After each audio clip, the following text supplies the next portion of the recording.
Palestine രാജ്യം നിലവിൽ വരാതെ തങ്ങൾ ഇസ്രയേലിനെ അംഗീകരിക്കില്ലെന്ന് സൗദി രാജകുമാരൻ മുഹമ്മദ് ബിൻ സൽമാൻ.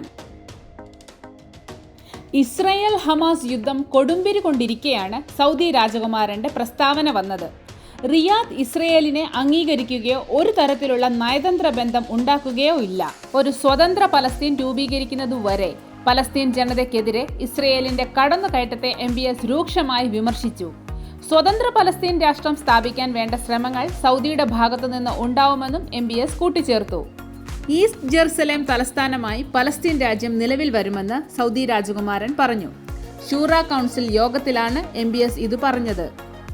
കഴിഞ്ഞ വർഷം അമേരിക്ക കൊണ്ടുവന്ന പദ്ധതി പ്രകാരം ഇസ്രയേലുമായുള്ള ബന്ധം സ്ഥാപിക്കാനുള്ള ചർച്ചകൾ നടന്നിരുന്നു. പകരമായി സൗദിക്ക് കൂടുതൽ ആയുധങ്ങൾ നൽകുന്നതുമായി ബന്ധപ്പെട്ട ചർച്ചകളും നടന്നിരുന്നു.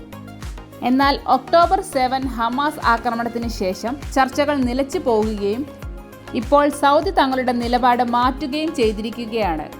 അതേസമയം ഇസ്രയേൽ അധിനിവേശത്തിനെതിരായി UN പ്രമേയം പാസായി.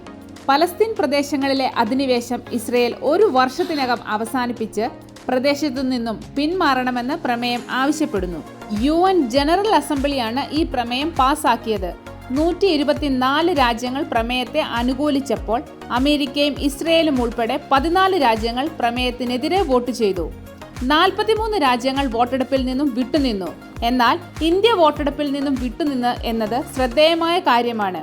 പരമ്പരാഗതമായി ഇന്ത്യ പലസ്തീൻ കോസിനു വേണ്ടി നിലനിന്നിരുന്നതാണ്. എന്നാൽ ഇന്ത്യയുടെ ഇപ്പോഴത്തെ വിട്ടുനിൽക്കൽ ശ്രദ്ധേയമാണ്.